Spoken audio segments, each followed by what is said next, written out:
The story doesn't begin with a bang, or a secret document, or a shadowy meeting in a parking garage. It begins with a sound. The sound of a screen door slamming on a summer evening. A specific, quintessential, American sound. The slap of wood and wire mesh against a frame, the immediate thrum of cicadas rushing back in to fill the silence. That was the sound of my childhood. The sound of my father going out to water the lawn, of my mother calling us in for dinner, of a world that was solid, and knowable, and safe. I am telling you this because you need to understand what was betrayed. It wasn't just a person. It was that sound. It was that feeling. It was the whole damn story we told ourselves about who we were. My name is Elias Vale, and for 12 years, I was an analyst for the United States Department of Defense. Not a field agent, not a cloak and dagger type. I was a pattern recognition specialist. A puzzle solver. My desk was a fortress of classified reports, satellite imagery, and signal intercepts. My weapon was a logic tree. My battlefield was a 5-screen workstation in a windowless room in Northern Virginia. I believed in the work. I believed that the puzzle, no matter how grim, when solved, made the world a little safer. Made that screen door slam for a few more families, in a few more quiet towns. I was good at it. I had a gift for seeing the ghost in the machine, the hidden rhythm in the chaos. In 2017, I found a ghost. It started as a whisper, a financial irregularity buried in a procurement audit for an allied nation's air defense system. A rounding error, really. A few $1 million unaccounted for in a multi-billion-dollar project. It was flagged, reviewed, and dismissed by 3 separate audits. But it nagged at me. The error wasn't random. It had a signature. A specific, repetitive digital fingerprint I'd seen before, in a completely different context, tied to a shell company network used by a known Russian oligarch for sanctions evasion. I brought it to my supervisor, Martin Croft. A good man, or so I thought. A lifer with a flag pin on his lapel and a fatherly demeanor.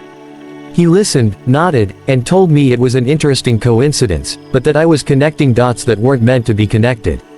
The audit trail was closed. The ally was trusted. The project was critical to continental security. He told me to let it go. So I did. For 6 months. But the ghost wouldn't stay dead. It reappeared in a different form, this time in the logistics chain for a secure communications upgrade for a different ally, a NATO member. The same signature. The same digital fingerprint. Like finding the same unique, rare seashell on 2 different, distant continents. It was impossible. And yet, there it was. This time, I didn't go to Croft. I went deeper. Using my clearance, which was considerable, but not unlimited, I began a quiet, solo excavation. I built a parallel map, a shadow architecture of the transactions. I worked only from home, on an air-gapped laptop I bought with cash. I felt like an archaeologist digging up a city buried beneath my own hometown. And what I found wasn't a city. It was a cancer. A sophisticated, deeply embedded system of financial siphoning, not from enemy projects but from our own. From the very alliances we swore to uphold. It wasn't espionage in the traditional sense. It wasn't stealing blueprints. It was subtler, more corrosive. It was a parasite, attached to the aorta of American security, bleeding it dry from the inside, and funneling the lifeblood, the money, the technical data, the strategic trust, into a labyrinth of offshore accounts that eventually, after a dozen hops and washes, traced back to entities with clear ties to Russian military intelligence. But the brilliance, the sheer, audacious betrayal, was the delivery mechanism. The virus wasn't introduced by a hacker. It was written into the contracts. Approved at the highest levels.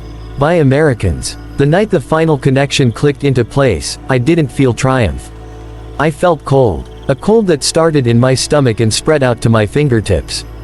I sat in my dark living room, the glow of my laptop the only light, and I realized the screen door of my childhood was gone. It had never been real. Or rather, it was real, but the house it was attached to was rotten, its foundations eaten away by termites wearing suits and medals. The project names flashed in my mind: Shield Wall, Trident Trust, Eagle Sentry. All bipartisan, all urgently funded, all hailed as pillars of a new era of deterrence. And each one had a secret, second set of books. A shadow budget, a silent partner taking its cut. The betrayal wasn't selling secrets to the enemy. It was partnering with the enemy to defraud the American people, to weaken our alliances, and to make us all less safe, all while waving the flag. The men and women behind this, and I soon had names, faces, voices from intercepted communications. They weren't ideologues. They weren't turned agents. They were businessmen, and the business was the perpetual state of fear. They needed the threat to be real enough to get the contracts, and they needed the solutions to be flawed enough to need more contracts. And our strategic rivals were happy to help, for a price, because every corrupted system, every delayed rollout, every ally who discovered their new American-made radar couldn't see the latest threat, was a win for them. I compiled everything. The evidence was a digital tomb, terabytes of data. I knew I couldn't go through channels. The channels were the problem. Croft was just a middle manager.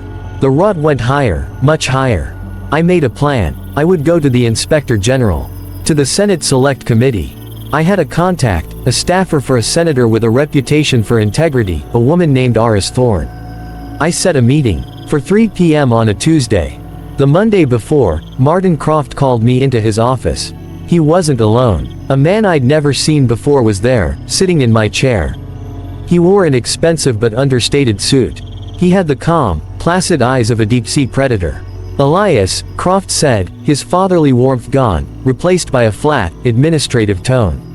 This is Mr. Green. He's from Budget Oversight. He has some questions about your recent query patterns. Mr. Green didn't smile. He simply opened a folder. In it were printed records. Not of my secret investigation, but of my life.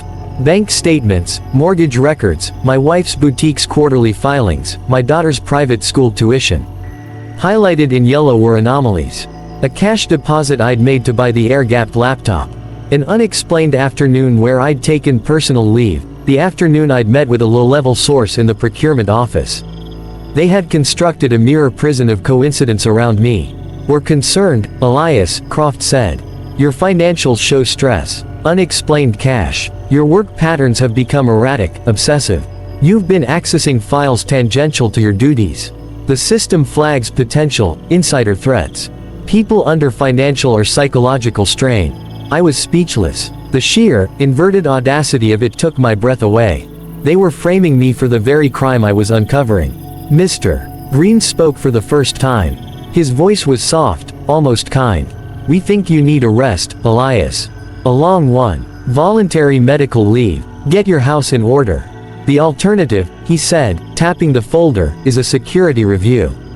A very public one. Your clearance suspended. Your reputation, well, your daughter is what, 10? It's a cruel age for gossip at school. That was the moment. That was the precise second the last vestige of my old world dissolved. They weren't just covering up. They were willing to burn my life, my family, to the ground to protect their scheme. I played the part. I nodded, shaken. I agreed to the medical leave. I signed their forms. I walked out of that building for the last time, feeling their eyes on my back. I didn't go home. I knew they'd be watching. I had prepared for this, a meager contingency.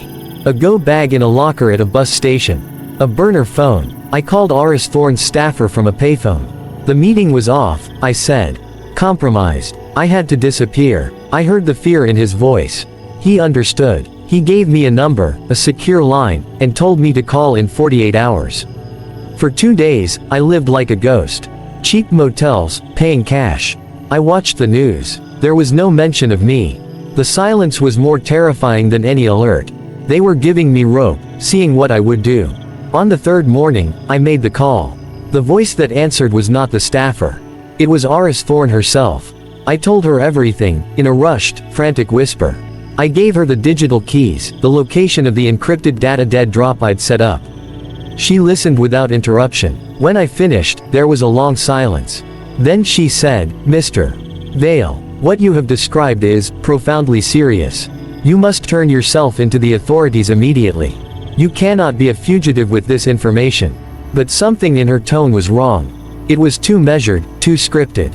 It was the tone of someone who already knew. A cold realization dripped down my spine. You knew, I whispered. You always knew. The line went dead. I stood there, the plastic receiver slick in my hand. I had just handed the only copy of my life's work to the very people I was trying to expose. I had run straight into the arms of the betrayal.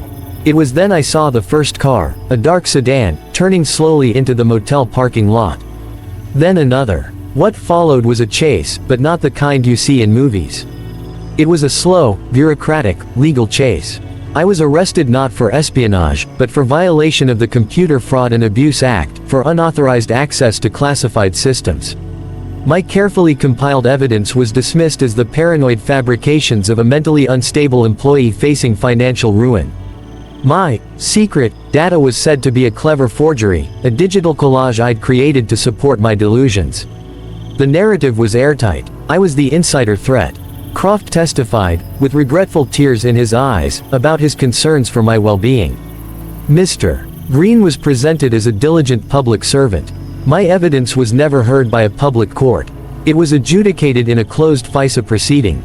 I was sentenced to 25 years in a federal prison. The story made the news for a day.